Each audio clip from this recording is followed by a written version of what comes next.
Sub-4-meter SUVs are often seen as a game of compromise. You either lose out on the space, or settle for an average design, or sacrifice on some new-age tech to meet that price point. Now, Kia aims to change that narrative with this, the Syros. It's a car that has some tall promises to make. Good styling, plenty of space, and features and cutting-edge tech without cutting corners. But the key question is, can it live up to all those lofty claims? Let's find out. The Kia Syros is a bold departure from the mundane. Its angular styling and boxy silhouette exude confidence, while the geometric theme seen all throughout the car, even on the alloy wheels, adds a sophisticated touch. The big cladding over the squared wheel arches may look a bit much in the photos and videos, but impart the Syros a rugged stance. The car looks premium from all quarters, and that gives it an aspirational appeal. If I had to go nitpicking about the design, well, it's a bit too busy. Curved lines here, horizontal lines here, a vertical crease here. All of this creates a very unique interplay of light and shadow surfaces, not like a conventional car, and that may not be appealing to everyone. It could polarize opinions. It may not be a universally appealing design to a lot of people out there. But it's undeniably modern, and that is what I like about it.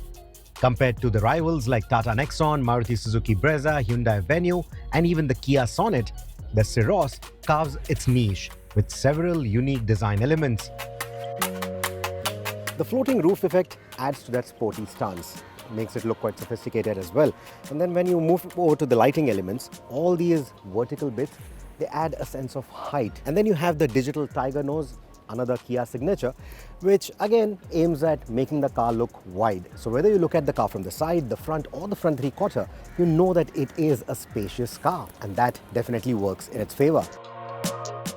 No matter what angle you look at the car from, it has a modern, high-tech vibe. Key question: will it redefine the segment expectations? Well, only time will tell. But speaking of time, radical designs like these don't usually withstand the test of time. They start looking outdated very quickly. However, I think with the Syros, that's not going to happen. Step inside and the cabin immediately impresses. At the center of it all is the 30-inch Trinity display, a combination of a 12.3-inch infotainment screen, a 12.3-inch digital instrument cluster, and a 5-inch touch panel for the climate control, which is only available, however, on the top trim. There is wireless Apple CarPlay and Android Auto, and the interface is youthful and slick. The screens are placed quite thoughtfully high up on the dashboard so that you don't have to take your eyes too far off the road to glance at information or to make quick selections.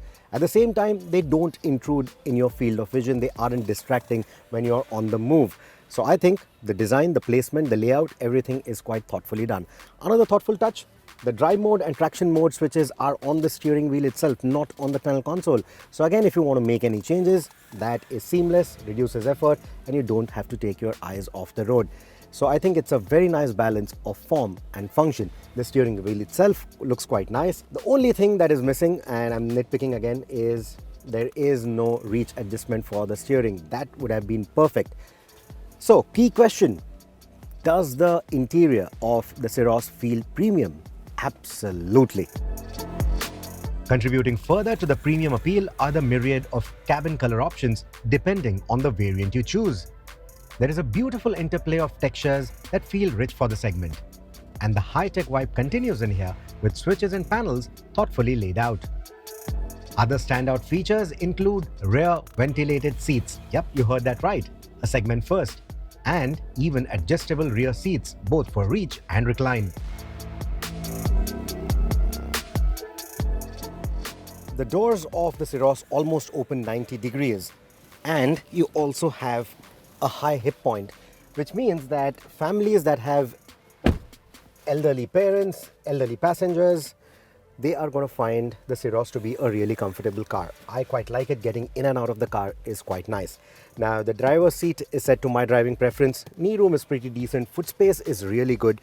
Under thigh support is also quite nice. and then you have this airy feel coming from the panoramic sunroof. Now, even the lower trims are going to get a sunroof, though not panoramic.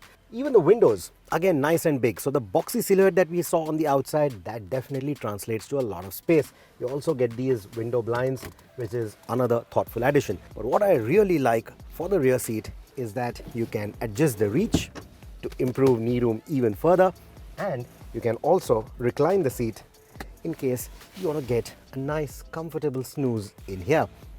So the rear seat comfort is really good.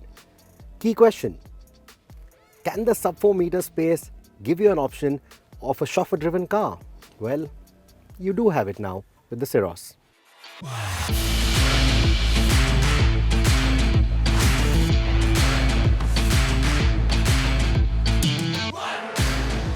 When was the last time you could sit cross-legged in the back of a sub-4 m crossover and still leave enough room for the front passenger to sit comfortably? I can't remember. That is the money shot for the Syros. The kind of rear seat comfort that it offers is simply phenomenal. And it's not just with the contouring of the seat or the way the seat is laid out. It's also the ride quality that you get at the back. Even with 4 people sitting in the car, there's going to be absolutely no problem at all. The suspension tuning is spot on. So whether you're chauffeur driven or you want to bring your work to your car, you can do all of that. There are also USB-C fast charging ports right here at the back. So as long as you're using new age devices, new age laptops, etc., you should be able to charge them on the go. That is not a problem at all. You want some privacy, you have the screen here. You don't want the privacy, you want a more airy feel, just slide this down. And with the panoramic roof and these large windows, you get this nice openness in the rear of the car as well. The view outside of the windows also quite nice, and what I really like is that the window line is pretty low. So even if you were to put your child in a child seat with the ISOFIX mounts right here, they're still going to get a nice view outside. So they're also not going to feel claustrophobic or bored back here. So I think the rear seat is very well thought out. Be it kids, adults, elderly people, their comfort is completely taken care of back here. And this is something that I really like. Right then, so the Kia Syros is going to be available with 2 powertrain options. The 1-liter petrol creates headlines because it can be had with a 6-speed manual. I'm already smiling. Well, let's just launch the car. Ah, beautiful. You know how much I love this engine. Most of us do. Once you drive this car, once you drive this engine with either of the Hyundai or Kia applications, you are going to fall in love with that engine. But with a 6-speed manual, it's beautiful. It just feels so much more alive. This is a 1-liter turbo petrol engine which delivers 120 PS and 172 Newton meters of torque, paired with either a 6-speed manual or a 7-speed DCT or dual clutch transmission. The DCT is blisteringly quick and tuned very nicely for Indian conditions, meaning that it's reliable too. But the manual has my heart, and there is no IMT as of now.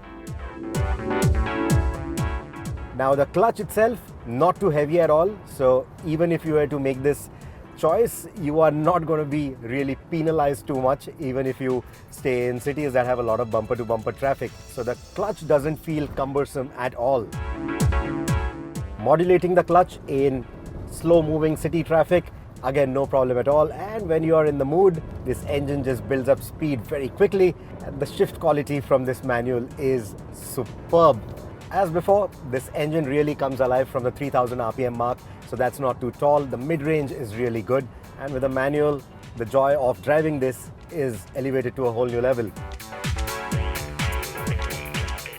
The only downside to the manual transmission is that it doesn't come in the top spec trim, which means you don't get the auto AC, and you also don't get the wireless charging pad that you would otherwise get with the top end version, which is only available with the automatics.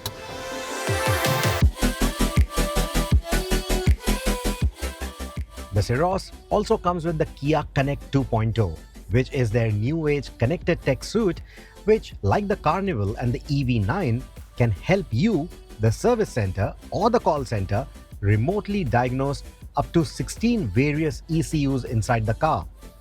And the service center can even roll out over-the-air fixes in case there is any software-defined glitch. In a nutshell, most cars do OTA updates for the infotainment alone, but the Syros can do it for some of the car's vital components too. Before we move on to the other powertrain options, let's also take this opportunity to talk about the visibility of this car. Even if this is going to be your first car, or even if you are upgrading, say, from a small hatchback onto this one, getting a judgment of all the four corners is not going to be difficult at all. You also have the 360-degree cameras, you have the 3D view, etc. to help you get a good judgment even in tight parking spaces. And out on the road, in the city traffic, in bumper-to-bumper traffic, you're sitting pretty high up, so you get that commanding view of the road. You also see both the corners of the bonnet, you see a bit of the bonnet as well. So even from a newbie's perspective, it is very easy to get a judgment of the car, and it immediately instills confidence. Now, Kia hasn't really shared any figures on the aerodynamic coefficient of this car, but come on, it is a boxy car and you can hear it when you're on the highway. At triple-digit speeds, there is a fair bit of wind noise that you will hear over the A-pillars, over the wing mirrors, etc. And that does creep into the cabin. So while the powertrain is pretty refined, the rest of the cabin experience is not that silent. The noise insulation for the road and tire noises, however, is quite nicely done. Another key question: which is going to be the ideal Syros for road tripping now that you have this kind of space in it? Well, it is going to be the diesel. Even in 2025, you still have the option of buying a diesel in a sub-4-meter vehicle, and that is a big deal. In fact, that's the one that I'm driving right now. This is the lovely 1.5-liter diesel. And let me tell you, you'll have to be told that this is a diesel. It is extremely refined. No gravelly note, no pedal vibrations. Nothing inside the cabin will tell you that this is a diesel. That is how refined it is. It puts out about 116 PS of power, but more importantly, it puts out 250 Newton meters of torque, which means that it is a torque monster. But at the same time, it has been fine-tuned. This one here is mated to the 6-speed automatic transmission, the torque converter, and if I were to put my foot down, it just cleanly starts building speed, and rapidly at that. You can already hear the beeper. The torque is what makes that instantaneous pull happen. So pulling overtakes at highway speeds, triple-digit speeds, no problem at all. And in the city, it's lovely. They're very nicely controlled, the torque steer. So even at city speeds, if you get a little carried away, absolutely no problems at all. They're very nicely fine-tuned, all those electronics. Key question: is it practical enough for a family road trip? Yes, with flying colors. In the urban settings, the turbo petrol feels lively, zipping through the traffic with ease. On the highways though, it holds its own, but might leave enthusiasts wanting a bit more punch. The diesel, on the other hand, is the long-distance cruiser and should easily return 16 to 18 kilometers per litre in the real world. So if you want to do a lot of road tripping, the diesel is still going to be my choice. And on the topic of road tripping, I already showed you that the rear seats can be adjusted for reach as well as recline. That will not only let you adjust your knee room, but also maximize boot space if you have to. You can literally get Kia Syros levels of boot space if you so need. So big luggage, no problem at all. Luggage for the entire family for a weekend's worth of trip, no problem at all. Continuing on the topic of road tripping, you also get 3 traction modes. So these are essentially like terrain modes, so it's going to give you snow, mud and sand. These are the 3 options that it's going to let you choose from. Now there is no all-wheel drive available on this car, definitely not in India, but these 3 will essentially affect the way the traction control works, so that there is enough traction when you're tackling this kind of slippery or tricky terrain. It will not keep cutting in, it will not keep cutting the engine power, etc. In fact, it will fine-tune the engine power to help you get out of that tricky situation as well.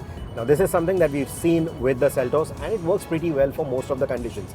Of course, if it's really heavy snow, deep sand, etc., it's not really going to help you that much, but it is a good piece of kit to have in a sub-4-meter vehicle like this. Key question: does the Syros feel safe enough for Indian roads? On paper, yes.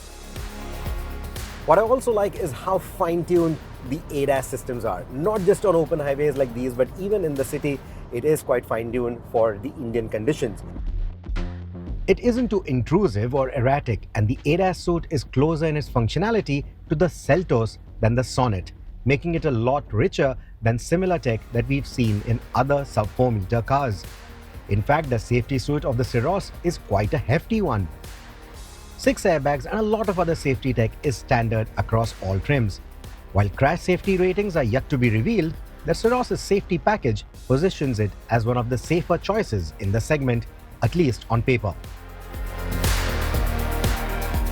A common complaint that we've had with the Kia Sonet has been its stiff or firm ride quality. Those complaints have been addressed with the Syros. So if you are looking at a more comfortable offering from Kia in the sub-4 m space, the Syros is definitely going to be it. Be it small bumps, ruts, joints, or even the bigger potholes that we every now and then come across in the city, I think the Syros has been quite well tuned to take on or to soak in all of those bumps without a problem. What I also like is the suspension remains pretty silent even on bad road conditions. What I, however, would have loved to see improved is the braking. Compared to the Sonet or the Seltos, this doesn't feel any better. It still needs a firm push of the brake pedal. The braking feedback at the pedal is also not as precise. So that is something that they definitely should have worked on. With the automatic, the engine braking response is really quite good. You don't really have to be in the sportier driving modes or anything for it, but if you are, the braking response is that much sharper from the engine. That said, Kia claims that the Syros stops in a shorter distance than any of its rivals, and the fat tires and rear disc brakes definitely help in that regard. While the ride quality definitely feels like a marked improvement over the Sonet or the Seltos, it doesn't really compromise on the handling dynamics of the car. With the kind of powertrain options that you have and that 6-speed manual with the 1 litre, there are going to be quite a few enthusiasts who will also actively look at the Syros, and it's not going to disappoint you. It's definitely not as taut as what the Kailac feels. That's the other new entrant in the sub-4 m space, but this is quite a nice car to drive, a fun car to drive. So it is definitely going to give you quite a lot of smiles, quite a lot of laughs. That is definitely guaranteed. So despite the tall stance, there is not a lot of body roll or side-to-side movement to complain about. Even hitting the switchbacks, the car maintains its composure quite well. Key question: is it the most value for money offering in the sub-4 m space? It definitely is in my books. It slots between the Sonet and the Seltos, so it's definitely pricey on the price list. However, the amount of tech and the kit that it offers, the kind of space it offers, the kind of versatility it offers, and the kind of comfort that it offers, I think it just ticks all the right boxes.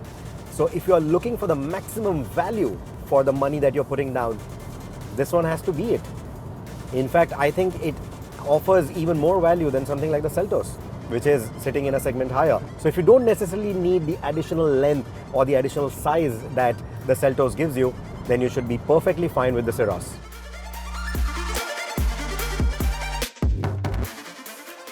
It justifies its price tag with segment-first features and a premium cabin never seen before in this price point, easily making it the best buy in the sub-4 m crossover space. Add to it Kia's extensive dealer network and reliable service centers, which further enhance its value proposition. Early bird offers and service packages might sweeten the deal even more. So who should buy the Kia Syros? It is an attractive package for a wide range of buyers. If you value bold design, cutting-edge tech, and a comfortable cabin, it ticks all the right boxes. Families will appreciate the spaciousness and practicality, while tech-savvy individuals will love the futuristic features. In a nutshell, the Kia Syros is not another compact SUV. Like the Sonet and the Seltos that preceded it, this is another statement from Kia that they're here to lead, not follow.